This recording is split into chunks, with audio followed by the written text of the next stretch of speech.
ನಗರಸಭೆ ಆಶ್ರಯದಲ್ಲಿ ಕೌಶಲ್ಯಾಭಿವೃದ್ಧಿ, ಉದ್ಯಮಶೀಲತೆ ಮತ್ತು ಜೀವನೋಪಾಯ ಇಲಾಖೆ, ದಕ್ಷಿಣ ಕನ್ನಡ ಜಿಲ್ಲಾ ಕೌಶಲ್ಯಾಭಿವೃದ್ಧಿ ಇಲಾಖೆ, ಜಿಲ್ಲಾ ಮಾರ್ಗದರ್ಶಿ ಬ್ಯಾಂಕ್, ಕೆನರಾ ಬ್ಯಾಂಕ್ ಮಂಗಳೂರು ಹಾಗೂ ವಿವಿಧ ಇಲಾಖೆಗಳ ಸಹಯೋಗದಲ್ಲಿ ಪ್ರಧಾನಮಂತ್ರಿ ಬೀದಿ ಬದಿ ವ್ಯಾಪಾರಿಗಳ ಆತ್ಮನಿರ್ಭರ್ ನಿಧಿ ಯೋಜನೆಯ ಅಂಗವಾಗಿ ಸ್ವಾನಿಧಿ ಮೇಳ, ಸ್ವಾನಿಧಿ ಸೇ ಸಮೃದ್ಧಿ ಮೇಳ ಮತ್ತು ನಾನು ಕೂಡ ಡಿಜಿಟಲ್ ಮೇಳ, ಬೀದಿ ಬದಿ ವ್ಯಾಪಾರಿಗಳಿಗೆ ಸರ್ಕಾರದಿಂದ ಸಿಗುವ ಸವಲತ್ತುಗಳ ಮಾಹಿತಿ ತರಬೇತಿ ಕಾರ್ಯಕ್ರಮ ಉಳ್ಳಾಲ ನಗರಸಭಾ ಸಭಾಂಗಣದಲ್ಲಿ ಗುರುವಾರ ಬೆಳಿಗ್ಗೆ ನಡೆಯಿತು.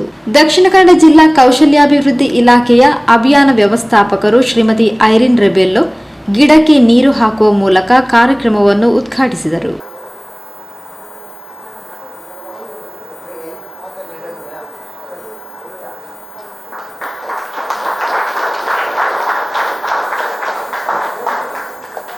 ಬೀದಿ ಬದಿ ವ್ಯಾಪಾರಿಗಳು ಮುಂದಿನ 10-20 ವರ್ಷಗಳಾದರೂ ಬೀದಿ ಬದಿ ವ್ಯಾಪಾರಿಗಳಾಗಿ ಉಳಿಯದೆ ಅವರ ಜೀವನ ಮಟ್ಟ ಸುಧಾರಿಸಬೇಕು. ನಿಮ್ಮ ಮಕ್ಕಳ ಕಾಲಕ್ಕಾದರೂ ನೀವು ಉದ್ಯಮಿಗಳಾಗಿ ಬೆಳೆಯಬೇಕು ಎಂಬ ಕಾರಣಕ್ಕಾಗಿ ಕೇಂದ್ರ ಸರ್ಕಾರ ಬ್ಯಾಂಕ್ ಮೂಲಕ ಸಣ್ಣ ಮೊತ್ತದ ಸಾಲದ ಮೂಲಕ ಇನ್ನಿತರ ಸೌಲಭ್ಯದ ಮೂಲಕ ನಿಮಗೆ ಬೆಂಬಲ ನೀಡುತ್ತಿದೆ. ಅದನ್ನು ಉಪಯೋಗಿಸಿಕೊಂಡು ನೀವು ಬೆಳೆಯಬೇಕು ಎಂದು ಶ್ರೀಮತಿ ಐರಿನ್ ರೆಬೆಲ್ಲೋ ಕೌಶಲ್ಯಾಭಿವೃದ್ಧಿ ಯೋಜನೆಯ ಮಾಹಿತಿ ನೀಡಿದರು. ನಿಮ್ಮ ಪ್ರಾಮಾಣಿಕತೆಯ ಮಟ್ಟವನ್ನು ಅಳೆಯುವ ಒಂದು ಸಣ್ಣ ಯೋಜನೆ ಅಂತ ನಾನು ಹೇಳ್ಬೋದು. ಯಾಕಂತ ಹೇಳಿದರೆ, ಬೀದಿ ಬದಿ ವ್ಯಾಪಾರಿಗಳಿಗೆ ನೀವಾಗೇ ಬ್ಯಾಂಕಿಗೆ ಹೋಗಿ 10,000 ಸಾಲ ಬೋರ್ಡು ಅಂತ ಹೇಳಿದರೆ ಯಾವ ಬ್ಯಾಂಕಿನವರಾದರೂ ಕೊಡ್ತಿದ್ರಾ? ಇಲ್ಲ. ಯಾರು ಬ್ಯಾಂಕಲ್ಲಿ ಕರೆಕ್ಟಾಗಿ ವ್ಯವಹಾರವನ್ನು ಮಾಡ್ತಾ ಇದ್ದೀರಿ, ಸರಿ ವ್ಯವಹಾರ ಆಗ್ತದೆ ಅಂಥವರಿಗಾದರೆ ಕೊಡ್ತಾರೆ. ಆದರೆ ನಮಗೆ ಬೀದಿ ಬದಿ ವ್ಯಾಪಾರಿಗಳಿಗೆ ಇರುವುದು ವ್ಯಾಪಾರ, ಅಷ್ಟಿಷ್ಟು ವ್ಯಾಪಾರ, ಅದರಲ್ಲಿ ಜೀವನ ಆಗಬೇಕು. ಆ ಜೀವನ ಆಗಬೇಕು ಅಂತ ಹೇಳುವಾಗ ಬ್ಯಾಂಕಲ್ಲಿ ಹಣ ಇಡುವಂಥ ಪರಿಸ್ಥಿತಿ ನಮ್ಮದಲ್ಲ, ಹೌದಲ್ಲ? ಬ್ಯಾಂಕಲ್ಲಿ ಹಣ ಇಟ್ಟು ನಾವು ವ್ಯವಹಾರ ಮಾಡುವ ಅಂತ ಹೇಳುವ ಪರಿಸ್ಥಿತಿಯಲ್ಲಿ ಹೆಚ್ಚಿನ ಬೀದಿ ವ್ಯಾಪಾರಿಗಳು ಇರುವುದಿಲ್ಲ.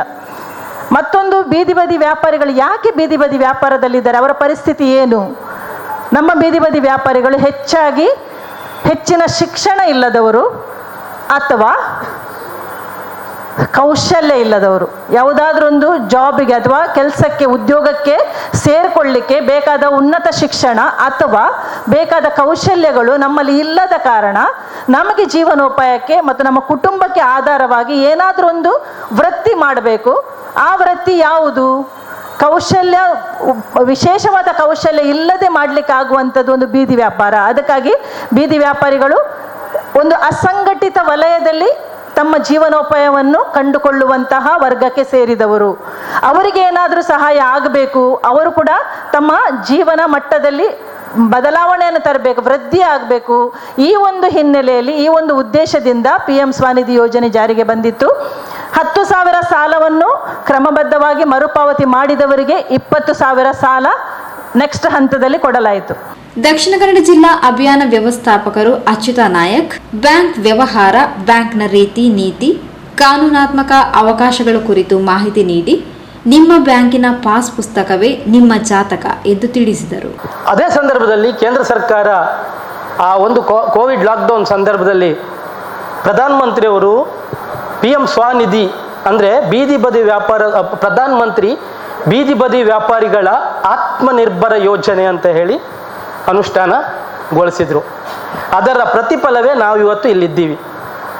ಅಂದರೆ ಬೀದಿ ಬದಿ ವ್ಯಾಪಾರಿಯವರಿಗೆ ಯಾರೂ ಸಹ, ಮೇಡಮ್ ಹೇಳಿದರು, ಯಾರೂ ಸಹ ಕೊಡೋದಿಲ್ಲ, ಪಕ್ಕದ ಮನೆಯವರು ದುಡ್ಡು ಕೊಡಲ್ಲ ಅಂದಮೇಲೆ ಬ್ಯಾಂಕಿನವ್ರು ಹೇಗೆ ಕೊಡ್ತಾರೆ?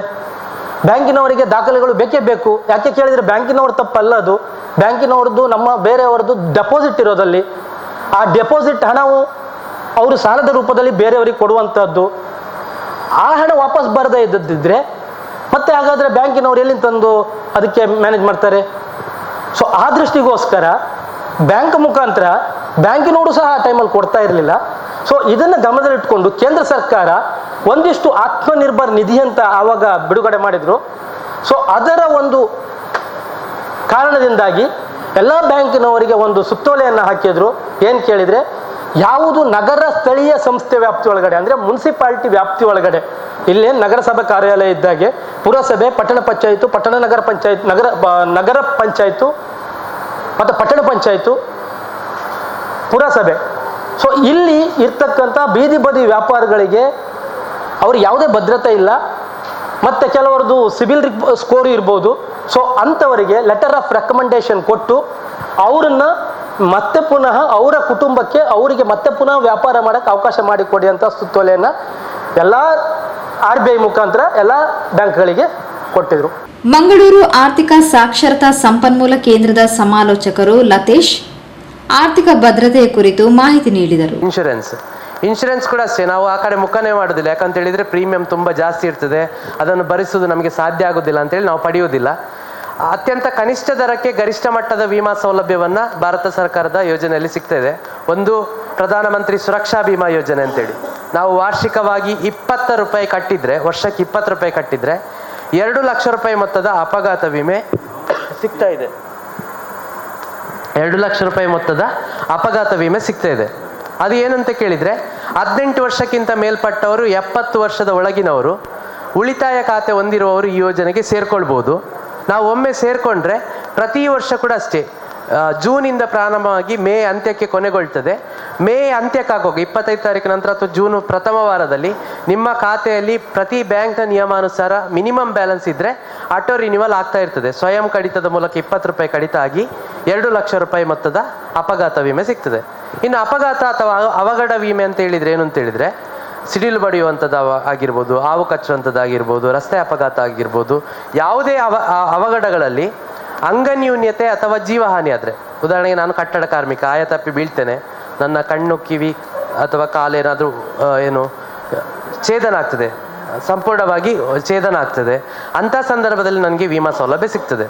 ಅಥವಾ ಜೀವಹಾನಿ ಆಯಿತು, ಅಪಘಾತದಿಂದ ವಿದ್ಯುತ್ ಶಾಕ್ ಹೊಡಿತು ಅಥವಾ ರಸ್ತೆ ಅಪಘಾತದಲ್ಲಿ ತೀರ್ಕೊಂಡೆ, ಅಂಥ ಸಂದರ್ಭದಲ್ಲಿ ಕೂಡ ನನಗೆ 2 ಲಕ್ಷ ರೂಪಾಯಿ ವಿಮಾ ಸೌಲಭ್ಯ ಸಿಗುವಂಥ ವ್ಯವಸ್ಥೆ ಇದು ಪ್ರಧಾನಮಂತ್ರಿ ಸುರಕ್ಷಾ ಬಿಮಾ ಯೋಜನೆ. ಮಂಗಳೂರು ಕಾರ್ಮಿಕ ಇಲಾಖೆಯ ಕುಮಾರಿ ಕುಶಲಾವತಿ ಕಟ್ಟಡ ಕಾರ್ಮಿಕರಿಗೆ ಸಿಗುವ ಸವಲತ್ತುಗಳ ಮಾಹಿತಿ ನೀಡಿದರು. ಕಟ್ಟಡ ಕಾರ್ಮಿಕರು ಯಾರು ಇರ್ತಾರೆ ಅವರು ನೋಂದಣಿಯನ್ನು ಮಾಡಿಕೊಂಡು ಆಮೇಲೆ ಅವರಿಗೆ ಬೆನಿಫಿಟ್ ಸಿಗ್ತದೆ.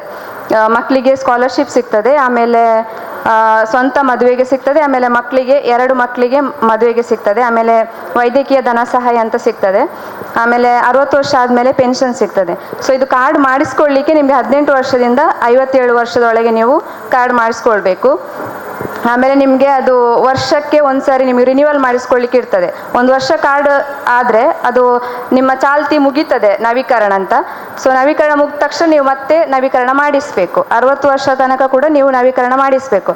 ಉಳ್ಳಾಲ SBI ಬ್ಯಾಂಕ್ ಪ್ರಬಂಧಕರು ಸುಜಿತ್, ತೊಕ್ಕೋಟು ಕರ್ನಾಟಕ ಬ್ಯಾಂಕ್ ಪ್ರಬಂಧಕರು Deepak SG, Ullal bank of ಬರೋಡಾದ ಪ್ರಬಂಧಕರು ರೊನಾಲ್ಡ್ ಡಿಸೋಜಾ, ತೊಕ್ಕೋಡು ಯೂನಿಯನ್ ಬ್ಯಾಂಕ್ ಅಧಿಕಾರಿ ಶ್ರೀಮತಿ ಶೋಭಾ, ಉಳ್ಳಾಲ ನಗರ ಮಟ್ಟದ ಸ್ವರ್ಣ ಸ್ವಸಹಾಯ ಗುಂಪುಗಳ ಒಕ್ಕೂಟದ ಅಧ್ಯಕ್ಷೆ ಶ್ರೀಮತಿ ಭಾರತಿ H ವೇದಿಕೆಯಲ್ಲಿ ಉಪಸ್ಥಿತರಿದ್ದರು. ಉಳ್ಳಾಲ ನಗರಸಭೆ ಸಮುದಾಯ ಸಂಘಟಕರು ರೋಹಿನಾಥ್ ಸ್ವಾಗತಿಸಿ ಕಾರ್ಯಕ್ರಮ ನಿರೂಪಿಸಿ ವಂದಿಸಿದರು.